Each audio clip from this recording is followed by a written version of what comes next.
Okay, so this is my favorite quote. It was a quote that oh, you can't even see it because of the shared screen. It's a quote from Goethe: "Thinking is more interesting than knowing, but less interesting than looking." And it came my way when I was in college, and I had this very stern intellectual history professor who you think would be all about knowing, right? And she was all about keeping yourself open to seeing, and how actually seeing well is the prerequisite to asking the right questions, which is then the thing that gives you the thinking, and ultimately, one hopes, the knowing. So when I first started studying what happens when abortion is illegal, I thought I knew what I would find. I had all the answers, right? I knew that I would find higher birth rates, fewer abortions, lots of women dying, and it turns out I was wrong on all counts. I actually came to the study of abortion, and in particular of illegal abortion in the current era, indirectly. It was an outgrowth of work that I'd done for decades on mothers who kill their children. I'm one of the probably handful of experts in the country who studies what's called infanticide, or in scientific circles, filicide. They're surprising cases in this country in particular, given that contraception is legal and pretty readily available, that abortion is legal. Why would a mother kill her child, right? I studied hundreds of these cases. I ended up interviewing 40 women in prison in Ohio for this crime. And I came away writing about not just the law that governs the cases, but also about the patterns that inform them. And the work around those cases was, again, really made possible by librarians who taught me how to cull huge databases, figuring out which search terms made sense in order to spot the cases that never even made it into the legal system, so that I could see the epidemiology of the phenomena.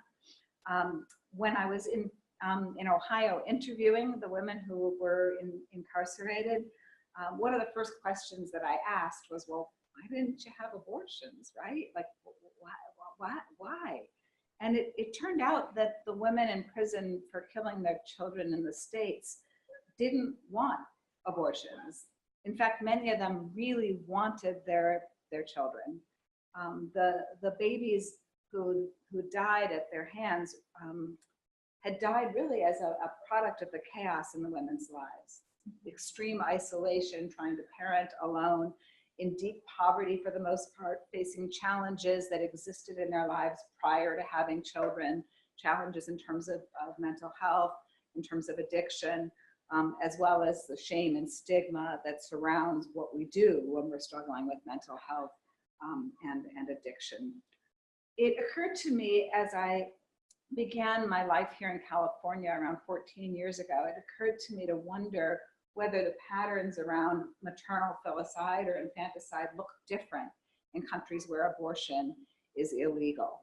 I wondered, like, okay, are they going to look really different because if you can't have an abortion? And so these are the countries in the world. It's sort of an interesting map. The red countries are the countries where abortion is most severely restricted in the world. And the darkest of the red countries are the ones that I headed to. So actually, no, maybe it's not the darkest, the reddest of the red. So Chile and El Salvador were the places where I started my work. But this is actually where it began. This is Ellen Platt's Michele Oberman Google Drive. So it's, I mean, just the work of, like, I get an idea and I'd say, okay, like, what happens when there's infanticide in Chile? And like Ellen, who doesn't necessarily have any expertise in Spanish or in Latin America or in epidemiology, just learned what she could in order to build out the subjects that I needed to understand in order to begin my work in Latin America. Again, I want to emphasize my hypothesis before I end up telling you about what I learned. So my hypothesis was that if you got to these countries like Chile, where it was completely illegal, what we'd find is that women who were denied abortion would abandon their newborns, and that would be a pattern that would be more dominant than you'd see in this country. And that's because I'm so affected by the discourse around, or the debate around, abortion in this country. We work on this assumption that if abortion is illegal, it will stop. And on this assumption that if there is, in fact, illegal abortion, what we'll see is women dying, right? So from both sides of the debate, I had this hypothesis that you'd see abandoned newborns, that you'd see dead women in the hospital, or women at least suffering from the effects of illegal abortion. So in 2008, 2009, I went to Chile.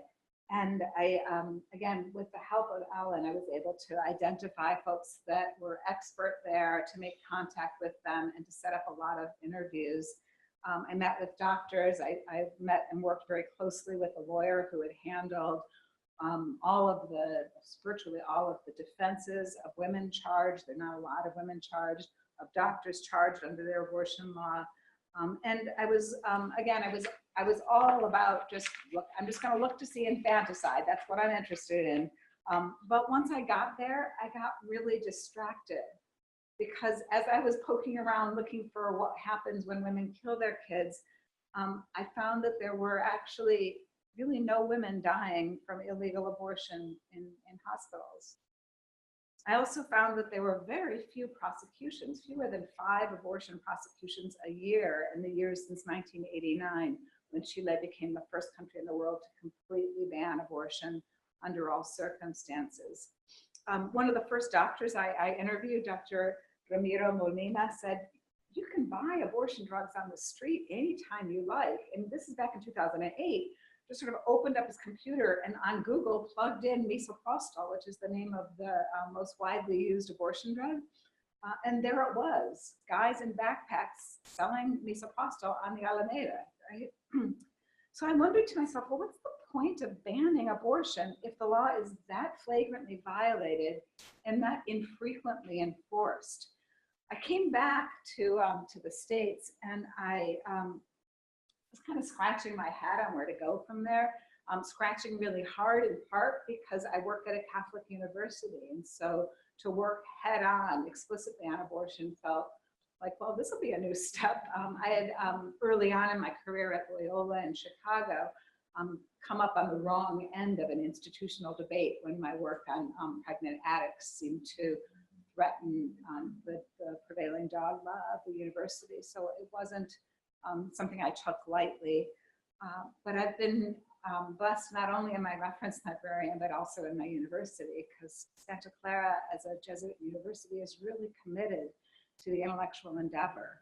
And they greenlighted my, my trip to El Salvador, where the world's strictest abortion ban, like Chile's, was actually being aggressively enforced. This is my, I can barely make a slide. So these are the conventional grounds on which abortion might be permitted, even in countries that are restrictive. And El Salvador, like Chile, complete ban. Theirs had only been in place since '98. I got to go there in order to be a sort of a fly on the wall spectator at the first binational conference of activists from El Salvador and Nicaragua. Nicaragua had a ban put in place in 2004. So they were getting together for the first time in 2009 to talk about what was happening on the ground during the ban. I want to start by just telling you a little bit about El Salvador. Actually, that's a really granular slide. I'm going to hold off for a minute. I want to tell you that that there's basically 2 things to look for in the next 20 minutes or so that I'll talk, and then there'll be plenty of time for questions and answers. The first thing is that when abortion is banned, it doesn't go away, right? It still happens. And the second thing is that when laws are enforced, they're enforced against the poorest and most marginalized people in the population. So that's the short takeaway. El Salvador is a super poor country. Oh wait, so just to show you that it doesn't go away. You might, if you pay any attention to abortion in the news at all, you might have heard that the number of abortions has been dropping steadily in this country, and that in fact last year we were at the lowest level that we've been at in any year since 1973, when Roe v. Wade was decided. So evidence of this is shown in this global chart, a little bit out of date, 2014, but it shows that the numbers are dropping. If you look down here at the United States, oh man, if you look at the United States, we've got, in terms of raw numbers, we've got it dropping, and then in terms of rate, we were in 1990 to 1994, 1 in 4 pregnancies ended in a voluntary induced abortion, and it was down to 17. So a much smaller rate, to less than 1 in 5 by 2014. You'll notice right above it, Latin America and the Caribbean, and without flipping back, you can remember, oh yeah, that's the red part of my map there, so the most restrictive laws in the world. You'll notice that by contrast, the number of abortions are higher there, but the more interesting statistic is the rate. The rate is actually not only higher and considerably higher, more than twice as high as ours, but it's also growing. Abortion rates are rising in the countries with the most restrictive laws in the world. So, so who has abortions? Like, who are these people that are having abortions? Well, the answer to that is really staring us in plain sight. It's poor people. El Salvador is a really poor country. The average person lives on less than $5 a day. 40% of Salvadorans drop out of school by 9th grade. Contraception is actually legal, and you can get it. It's subsidized by the government, but poor women, and in particular poor young women, are far less likely to use it. Rape and domestic violence are so routine and so rarely prosecuted that the US State Department actually has a travel advisory to women travelers. Rape happens all the time. We're not able to protect you from it. Don't go out during the night at night. Don't take taxi cabs. Don't, right? It's just like, this is one of the things that you need to expect when you go to this country. Not only is it a country where the abortion rate is rising, but it's also one of a handful of countries where teen pregnancy and teen motherhood rates are rising. 1 in 3 babies born in El Salvador is born to a teenager. So what does illegal abortion look like? Oh, these are their numbers. What's interesting is, of course, trying to figure out how to track illegal abortion. Luckily, I don't have to do that on my own, but there are a couple of different ways of tracking it. The internal data from El Salvador, their Ministry of Health, gives estimates that are based on hospital admissions. Surely these are obsolete because they're looking for things like perforated uteruses or incomplete abortions, miscarriages, things that were easy to use as markers. You check a birth rate and then complications in the emergency room. And that would work really well prior to the advent of medical abortions or drugs. I'll explain just in a moment why they make it so that we actually have very little idea. And we suspect that what we have here is an underestimate, but their own estimate is that there are close to 20,000 abortions every year. The Guttmacher Institute, which is in the States and actually has a very robust way of measuring rates of illegal abortion, estimates that it's around 35,000 abortions a year in El Salvador. And this is what most of them look like. This is misoprostol or Cytotec. It is a pretty powerful drug that brings on uterine contractions and causes the uterus to expel its contents. It's used throughout the world to do a couple of different things. One of them is to stop postpartum hemorrhage or to manage miscarriage, and it alone is credited with saving women's lives at just a dramatic rate. The women whose lives were lost prior to 1973, those are lives that we saved because of this drug. Because of that, it's actually on the formulary as an essential medicine for the World Health Organization. It's also used in common treatments of things like ulcers. So it's a drug that is very cheap, it's out of patent, and so it's easy to manufacture and sell. And it's a game changer, really. To be clear about what it is and what it isn't, it's not the morning after pill. It's not emergency contraception, which actually is not available down there. That's what's available here if you go to Walgreens or the Safeway. That's a drug that actually causes you to shed the lining of your uterus within 72 hours of unprotected intercourse. It's also not the drug that we use in our clinics here. It's not RU486, which is the drug that actually has this drug in it plus another one. And that's why when we talk about the abortion drug in the United States, that combination gets to around 98% efficacy in terms of ending an abortion. This drug taken alone within the first 12 weeks of pregnancy has a between 85 and 90% efficacy. And that 85 to 90% depends usually on your access to not just the right drug at the right time, but and your access to somebody who tells you what to expect and dosages. So if you've got the support that you need in order to know how far along you are and how much of it to take, then what you see with misoprostol in countries around the world where people are living on $2 a day, where they're in refugee camps, where they have no access to formal medicine, what we're seeing is rates that look like 90%. And these are rates that are pretty consistent. So where do you buy it? If you're online and inclined to be distracted during my talk, you'll risk my wrath, but you can Google it. There's reason to believe that it's not just in San Salvador, but that it's actually in cities around the country, particularly on the border in the United States. Many people who are experts researching on abortion and trends in the United States believe that part of that dramatic drop off in what we're seeing in the States in terms of abortion rates is because we're seeing an uptick in private use of misoprostol. And it's not a wonder, given that what we have are so many barriers, economic and geographic, that are sort of impeding access to legal abortion. So again, it's like we have no idea what it actually looks like, how much private use of misoprostol is happening here, but there's no reason to believe that it's not happening here and it's happening elsewhere. So how safe is it? It is, as far as we can tell, used in the first trimester as safe as, if not safer than, a surgical abortion. The primary side effect of it is bleeding or heavy bleeding, hemorrhage. There's also a risk of an incomplete miscarriage and infection. Both hemorrhage and incomplete abortion are easily treated in a healthcare setting. Easy because women come to the hospital bleeding from miscarriage all the time, every day. Right? 1 in 4 of our pregnancies end in miscarriage. We just don't even talk about it, right? And for the most part, they happen early, and some of us aren't even aware that we're miscarrying. But it is not an unusual thing for a doctor to treat a patient who's having a hemorrhage. Right?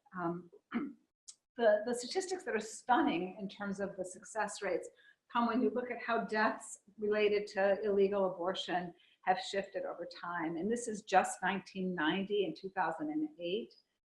So again, this data is a bit out of date, but if I was to show you what the rates looked like in 1973 to illegal abortion, you'd have much higher than this rate. And if I was to show you the rates today, you'd have even lower. You'll notice here that even in the poorest regions in the world, so Latin America and the Caribbean, what you've got is a fairly dramatic drop-off in deaths from illegal abortion. This is not to say that there aren't risks to illegal abortion. The risks vary, though, by class, age, geography, education level, and at least in some countries, race. And they're risks that are predictable. So illegal abortion is still in the rural areas in El Salvador, for example, undertaken with unsafe measures that the old school sort of folk remedies. The bigger problem seems to be folks that take the wrong drug at the wrong dose at the wrong time. And you can see why a rural teenager would be particularly susceptible to that. They don't find out that they're pregnant, they miss the signs, they're much later than they think they are. They don't have geographical access, so that they're not living in a big city, then even if they've got a smartphone, and virtually everybody in El Salvador living on $5 a day has a smartphone, but even if they've got the smartphone, they don't have the cash on hand and the ability to get themselves to the town where they would need to meet somebody willing to sell it to them. They're not as tied into the women's network in their communities, which is what supported women that are confused about how often to take it, what's the right dose, what to do when they bleed. So teenagers are the population that's most at risk. And the data from El Salvador's Ministry of Health shows that between 2011 and 2015, 14 women died from abortion-related complications. So it's not like nobody's dying from it, there still are deaths. What's interesting is that another 13, so almost as many, died from ectopic pregnancies that went untreated because of the complete ban. So women showed up with a pregnancy in the tube, in their tubes, where there's no chance that it can possibly develop. And everywhere else around the world, when you've got a tubal pregnancy, the treatment is immediately take it out. Take it out, right? You could die from that, it'll explode in the tube. The hemorrhage is very hard to maintain. Those in El Salvador, they have to sort of do a wait and watch to see when it explodes. And once the tube is exploded, then they try to treat. So they're losing women to that. Another 63 women, so the biggest number of abortion-related fatalities, died from being denied treatment for cancer and kidney disease and heart disease because the doctors weren't able to terminate the pregnancies in order to save their lives. So what happens when abortion is illegal is that women go to the hospital or their doctors, and the hospital or their doctor's office turns into a crime scene investigation. So I want to tease that out for you for maybe 5 minutes or so, and then I'll explain to you why actually all of the stuff that I'm telling you about El Salvador isn't just quaint third world, but is actually a pretty accurate prediction of what would happen here. So this is in San Salvador, this is Colonia Medica. It's like the medical colony where they have, or medical neighborhood where they have all of the fancy doctor's offices. And what's bizarre is even though you might be going to see your podiatrist here, the statue that's in the middle of the neighborhood is this hand with a little fetus in it. It's got a little fetus in it. So this is the neighborhood there. And what happens when you go to your doctor and you're hemorrhaging in El Salvador is that your doctor might suspect that you did something to bring on the miscarriage, right? What's interesting about that is that it's really impossible to tell whether you've done something to bring on a miscarriage or whether it's a naturally occurring miscarriage. There's no way to know unless she tells you that a woman has taken a drug to bring on the contractions there. There's no trace of the drug in the system. And so unless there was one case, I think, where the pills for some reason hadn't dissolved. And so that's what sort of, unless there's physical evidence, there's really no evidence there. So I figured, again, here's one of those, I knew going into it, I know which doctors are likely to report which patients. It's going to be the doctors who are really strongly pro-life. The doctors who believe abortion is murder are not going to hesitate to say, you know what, I think that you did something to bring this on, and they're going to be the ones who called the police. Here again, I was completely wrong. So let me say a little bit about the constrictions on doctors that in terms of reporting. Across the world, there are, and really since the time of Hammurabi's code, I think, there's, or at least the Hippocratic code, there have been precepts that talk about how a doctor is not permitted to divulge confidences obtained in the course of treating a patient. Doctor-patient confidentiality is a real sacred tenet of the doctor-patient relationship.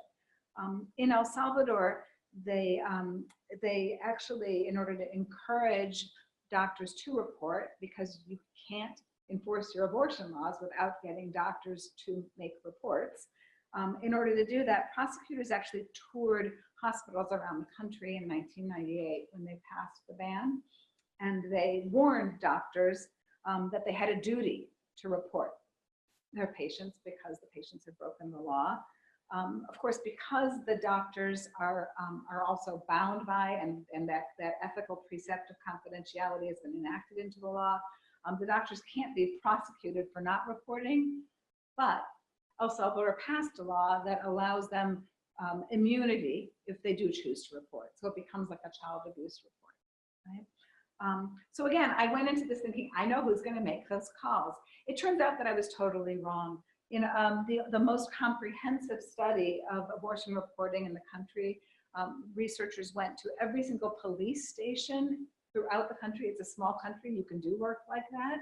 And they looked at every single report that came in about a suspected case of abortion, and they noticed an amazing pattern. First of all, every single report came from a public hospital with non-paying patients. There was not a single report that came in from the country's private hospitals where patients pay for their health care. Confidentiality has become a commodity, and only the rich can afford it. The other thing that they found is insanely interesting and would take me way too long to explain in detail. I'm happy to talk about it in our question and answer.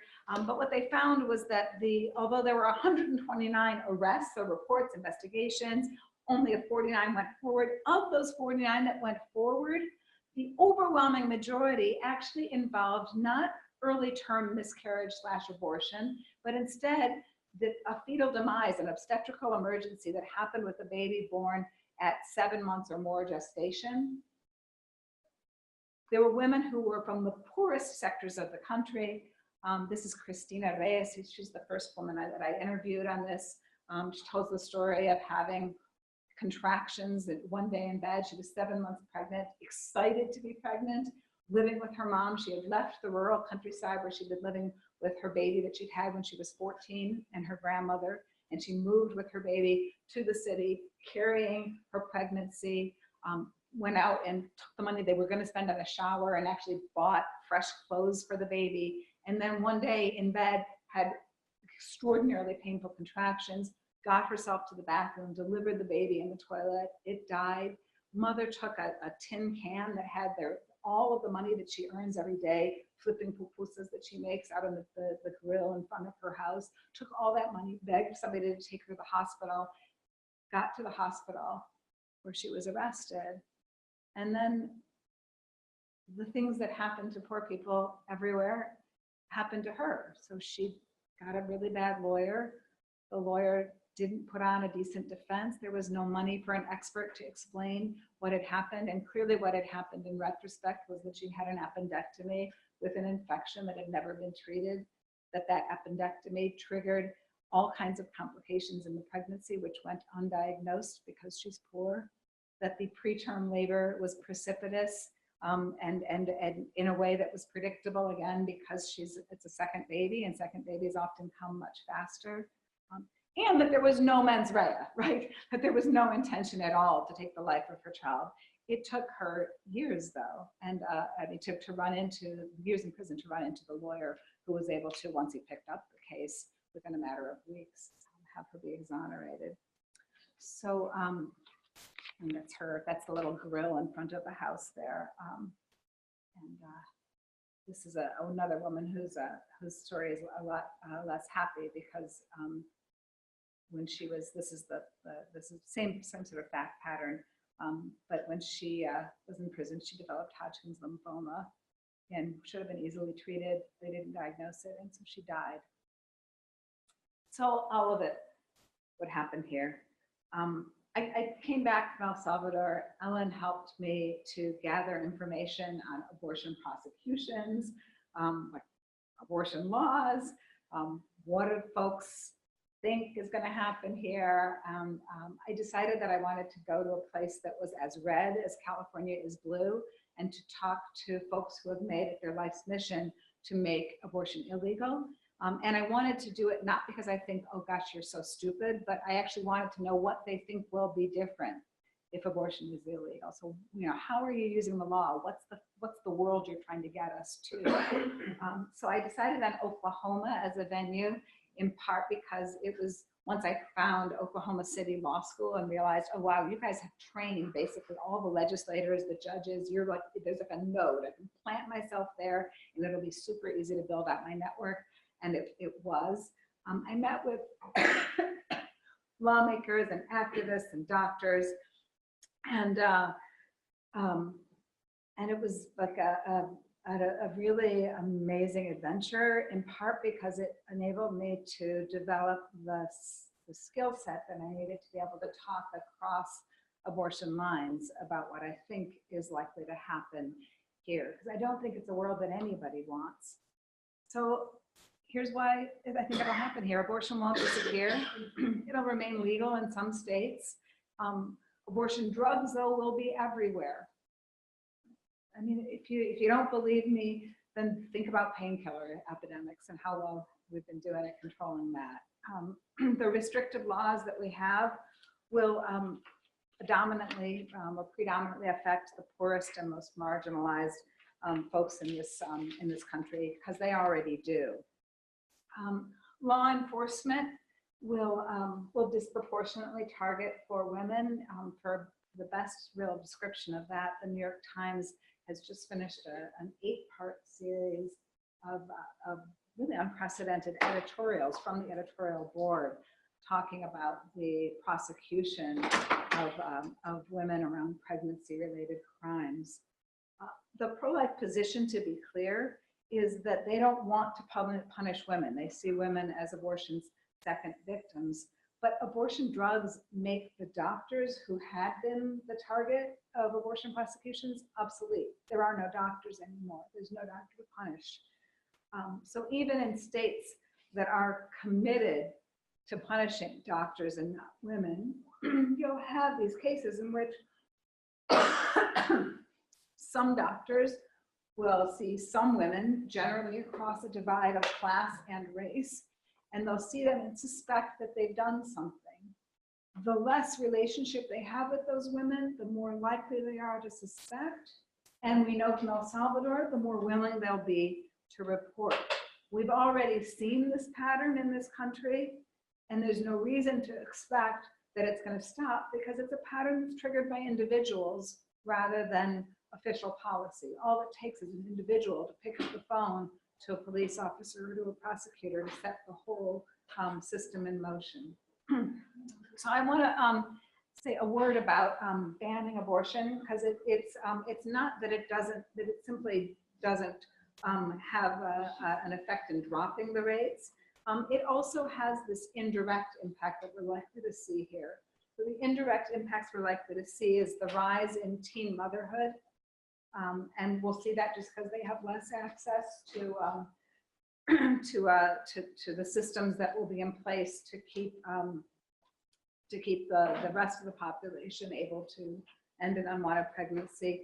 The other thing that I haven't mentioned, and that's really quite alarming, is the problem of suicide among teenagers. In El Salvador, 3 out of every 8 maternal deaths involves the suicide of a pregnant teenager. There are hundreds of girls who kill themselves every year in El Salvador because they don't know how else to respond to their pregnancies. So in conclusion, I actually feel like what we're ready for in this country is a new conversation. And it starts by asking a question and then seeing what the answers look like. I believe that the law has a symbolic value, and I believe that there are people of good faith who are enormously disturbed by the message of legalized abortion.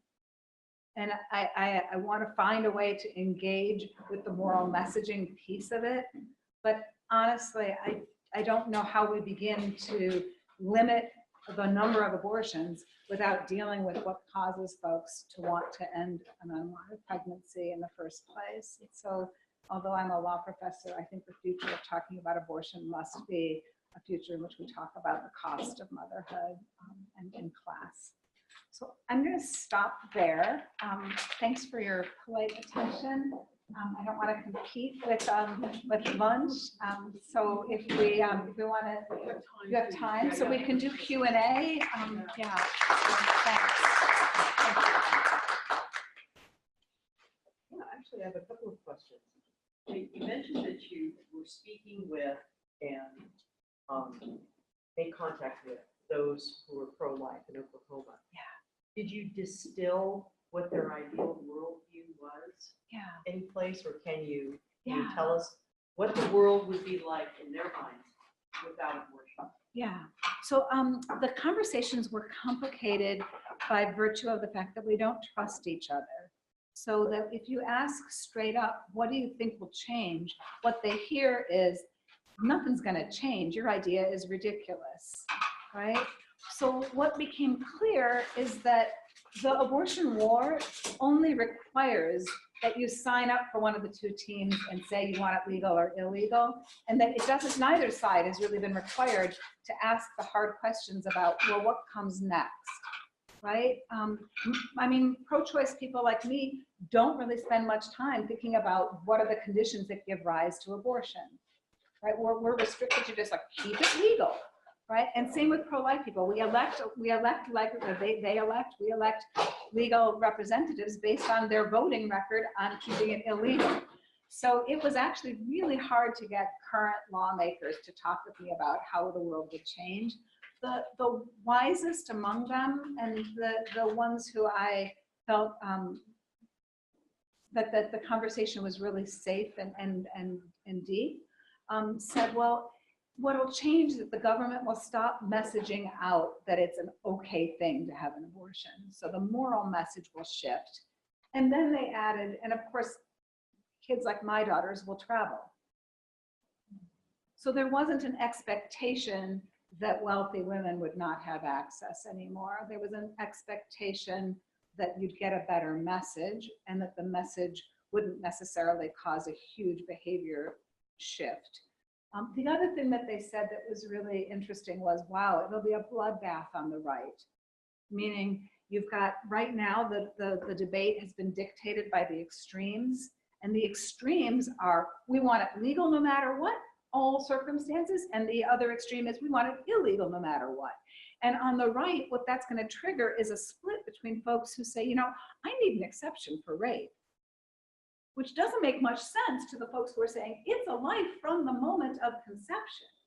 It's alive. It doesn't matter how it started living, it's alive, right? So that's a real tension, let alone the tension that we think is going to come, we being folks who study abortion polls, think is going to come by the reality that Americans feel okay about, majority feel okay about abortion early on and favor more restrictions later on. So it's going to be really complicated for these folks who've spent their careers getting elected on a promise to reverse Roe to navigate the reality, that messy reality, and hold together their coalition. And the second question, since you have, I assume that this has been published? So that was my fancy book that I put here. Oh, okay. Where So did it go? Yeah, here, where did it go? Okay. Actually, I thought So about that, the action question, has there been any pushback from the Jesuits, the college, the church? It's been amazing here. I mean, I feel like I'm just gonna make this screen go away if I can figure that out. Hang on. Okay, good. Oh, sorry. Hi, I'm so happy you're there. Because I live and am in community with people who see the world differently than I do on this issue, I feel like I've been able to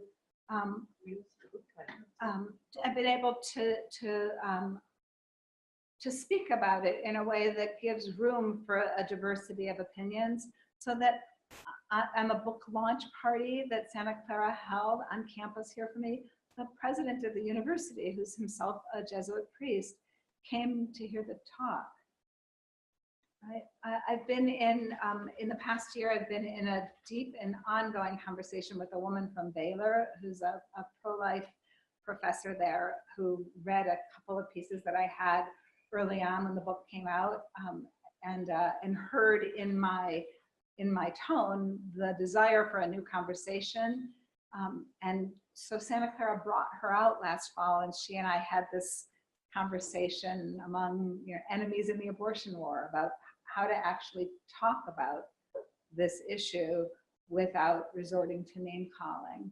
So I feel like it's not just that Santa Clara has allowed me to do it and didn't get in my way, but they've actually fostered the voice that I think is, I mean, really my entire career has been preparing me for this moment, to be able to say something that people can hear on an issue that is wasting so much time, so much money, and is leaving behind the very folks who are at the heart of this, right? I mean, abortion is a class issue in this country. 50% of abortions go to women below the poverty line.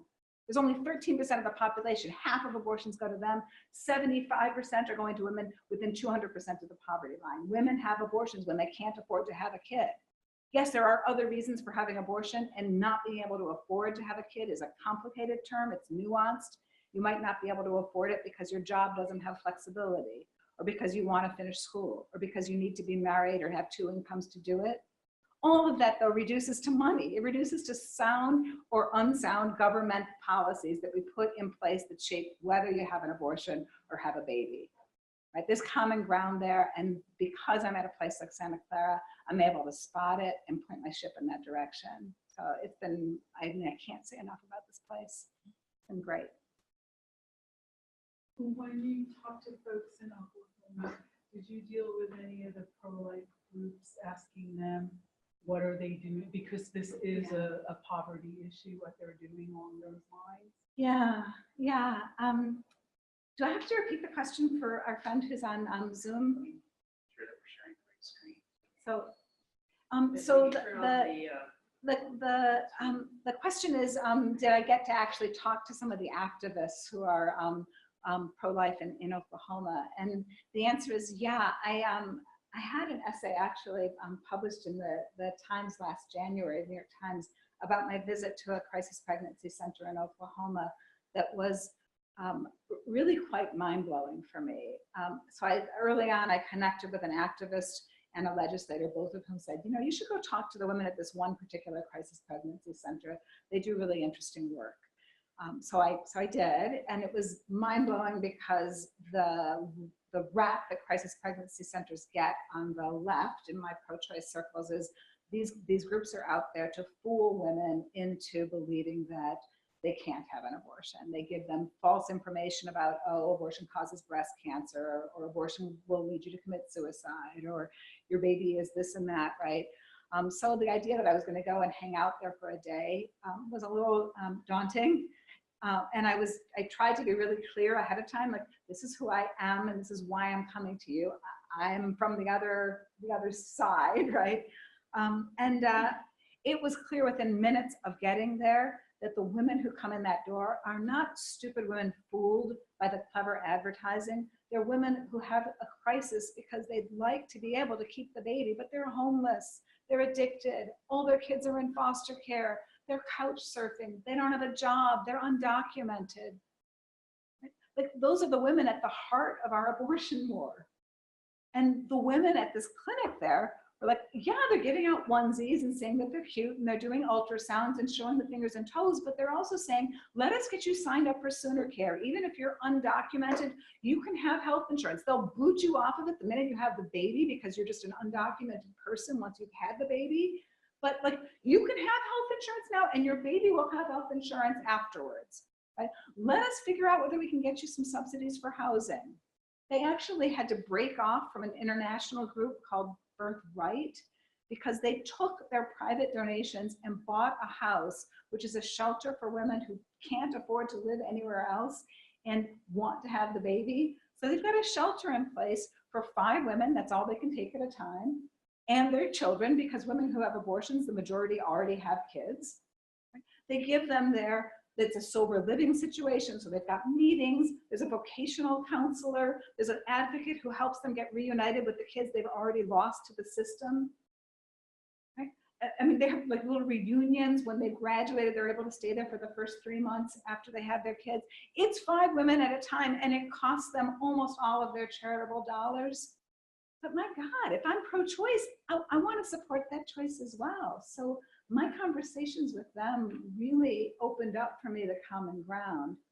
I should add, though, that when I got there and I had all these really cool interviews lined up with these lawmakers, they all started canceling. I couldn't figure out why. They're like, cancel, cancel, cancel. And then I talked to the most far right of the lawmakers there, like this real cowboy. I write about it in the book. It was hilarious. And he says, you know why everybody canceled? Everybody canceled because we got this email from the head of the Oklahoma Right to Life telling us that you had written to him seeking an interview, and he and his people had done research, and you are an enemy, a pro-abortion enemy from behind lines, and that if we met with you, then he would see to it that we had consequences. Yeah. So, yeah. The folks in the trenches, though, anybody in the trenches, both the folks that run the national abortion hotlines and networks here in California, there's a group called Reproductive Justice Access, that if you're living in Arcata, you call them up and they'll get you the bus ticket, they'll find you a volunteer's house to stay at, they'll get you the abortion in San Francisco, but it's a 7-hour journey. Those folks and those folks in the clinics, everybody who's close to the ground in this issue knows exactly what's up, that it's not really choice and it's not really life, that you're up against it. If you're in crisis with an unplanned pregnancy, you're just up against it, and it's not something to celebrate. Did you work with anybody from NARAL? Sorry? NARAL, N-A-R-A-L? Yeah, yeah, yeah. And I mean, they're a lobby group that's a nonprofit pro-choice. Yeah. And one of the things they do is monitor on a state-by-state basis which locations in that state will offer abortions. And they're watching the lights just blink off in some of these states where it's allowed. And again, it hits that population you're talking about, the people that just can't afford to travel a couple of 100 miles for that kind of thing. Yeah, NARAL and Planned Parenthood and like the things that have been the lifeline of the abortion rights movement since 1973 remain vitally important for people who want to maintain access to legalized abortion. But the reality is increasingly that for poor women living in rural areas, it's functionally, like, okay, yes, it's legal, but it's almost functionally impossible. The waiting periods, a 72-hour waiting period means that if you're working a minimum wage job or you don't have flexible work time and you've got your baby, that the cost of the abortion actually ends up being 5 times higher because you've got to find somebody to watch your kid, you've got to find the transportation, you've got to take off 2 days from work, which might necessitate you losing your job, right? You've got housing concerns. There's so much that complicates the access under our legal regime that it's, I'm glad that NARAL and Planned Parenthood are out there, but it's clearly not a sufficient response to circumstances that we're facing. No, I want to kind of restate an earlier question, the change. Okay, I'd asked you before what those who are anti-abortion, pro-life, think will happen in a world without abortion. You told me what a legislator said would happen, which is not going to affect me, my daughters can travel. What did the foot soldiers think? The women who are holding up the signs. Yeah. So I can answer it, but I can also tell you that my answer is it's just impressionistic, and it's such a good question that it deserves a better study than I was able to make. In my impressionistic conversations with the women close to the ground, as I said, the foot soldiers, there was a sense of, well, of course it's going to deter some women. There's going to be some women who think, well, I don't want to commit a crime, so I'm not going to have an abortion. I mean, it just stands to reason that having it be illegal will deter at least one woman and maybe others. And every life that's saved is a life that's saved. And I understand that. I really do. I mean, I feel like we have common ground in that more lives would be saved if you changed the policies that set the price of motherhood so high. But I understand what they're saying. I mean, I'm not convinced when you look at the global rates and you see, wow, look at El Salvador. Look where rates are rising in the world. Look where rates are lower and shrinking in the world. I'm a big fan of contraception, which seems to be largely responsible for having reduced the rates. And the closest friend that I have, my pro-life friend from Baylor, is not a big fan of contraception. And if you're opposed to contraception, then that really does put your arm behind your back in trying to fight against the numbers of abortion. But I think the conversations that I have had with her and with folks like her are like, surely it has to deter somebody having it be illegal. What was the church's stance in El Salvador? Were they active? Were they? Yeah, I tried really hard, using actually the president of the university and a couple of the Jesuits here to get to talk to the Archbishop there, but no go. They didn't want to talk to me. The church's position is one of great pride, to be proud about being one of the handful of countries in the world that have a complete ban, right? Chile as well. The Catholic Church's position was one of like, this is consistent with doctrine. It is a matter of pride. In El Salvador, they actually amended the Constitution so that the very first line of the Constitution says, starting in 1998, human life begins at conception and every human being is protected from the moment of conception. So a real sense of pride. In El Salvador, I don't know about Chile, but in El Salvador, I'd say around half of the country is Catholic and the other half are evangelical. So abortion becomes one of those rare areas where they have unity and they're a pretty powerful voting bloc. That said, the activists in El Salvador working on this have successfully exonerated of those women. I told you there were 49 prosecutions and 36 women in prison. 25, there have been a few more cases in the years since 2011. 25 women have been exonerated so far as wrongly convicted. So the activists who went into the abortion work thinking, okay, we're going to fight for abortion rights, have come out saying, you know, the thing that's happening that's most alarming is actually not illegal abortion, because that seems to be functioning pretty well, but instead it seems to be these wrongful convictions, these women who are in prison who didn't have an abortion at all. They had an obstetrical emergency. So they've had 25 exonerations. There are 23 women still in prison there. Last summer when I went down to interview women who are in prison, I actually met 10 of the 23. It was pretty stunning. I did, if you're interested, there was an interview on Marco Oberman in December, the PRI, the World. It made his top 10 list. They did a nice job sort of bringing these cases to light. So one of the things that in the course of researching and investigating things, you have the conscience exemption. So the pharmacist says, oh, sorry, my conscience won't allow me to prescribe birth control for you, but you can get it somewhere else. And then nationally, there's the trend with Catholic organizations buying up the hospitals. Yeah. And then saying to their doctors, you have to, our conscience is going to guide how you doc. Yeah. So Ellen, just to be clear, Ellen's been helping me compile a set of articles on this narrow issue as well. And I've got, it's like a little bit backburnered at this moment in time, but a project with a religious liberties law professor, which means that she's quite interested in Catholic hospitals being able to be Catholic hospitals, but trying to figure out some kind of a workaround so that a woman who shows up having some kind of miscarriage at a Catholic hospital is able to get the treatment that she needs. So the woman who's a rape victim who comes to the hospital is able to get the treatment she needs. In other words, you're a rape victim, this is emergency contraception, or you're having a miscarriage, it looks like we're gonna actually, we can't do a D&C for you, but we're gonna transfer you.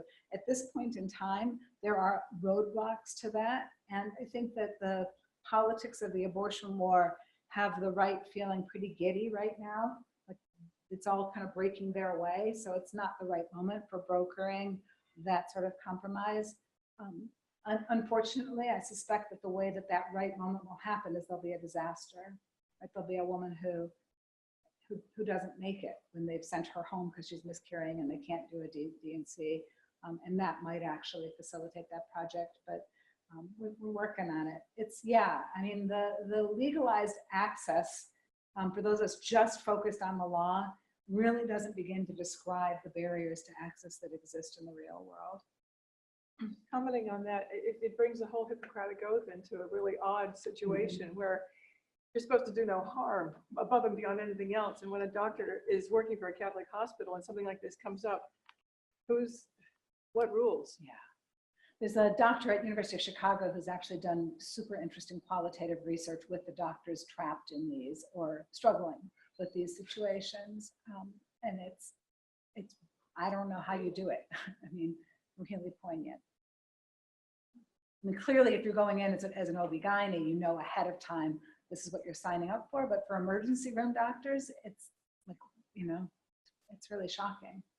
So in Ireland, when it was put to a vote, the country overwhelmingly abortion legal. So is that sort of an outlier, or is that a potential like move into other Catholic countries, predominantly Catholic countries, or is it unique because Ireland sort of had just recent bad experience? Right. So, yeah, so the gentleman is pointing out the recent vote to overturn Ireland's ban. And I think it was driven by a number of things. One is the very public outcry over the death of a dentist who had one of these situations we were just talking about. She was clearly miscarrying at 17 weeks, and the hospital, sorry, didn't treat her, and she got an infection and died. So very high profile case. You also had an increasingly flagrant disobedience going on in the public. So you had women who were openly carrying abortion drugs, as well as just the constant flow of women from Ireland to England, where abortion is legal. There's actually an abortion ferry. You get up and you take the ferry at 6 a.m. They meet you at the side in England, take you to the clinic, and then send you back. But the integrity of the law seemed to vote against maintaining in place the strict ban. I don't know that those same factors matter in a way that will cause them to overturn the law in El Salvador. There was a movement that almost succeeded to get exemptions put in place for fatal anomaly and woman's life. And it was a really strange exemption, but it was for, wow, that's great. Yeah. Thanks. For women who are, for girls who are under the age of 14 and victims of sexual violence. And again, this was driven by a really high profile case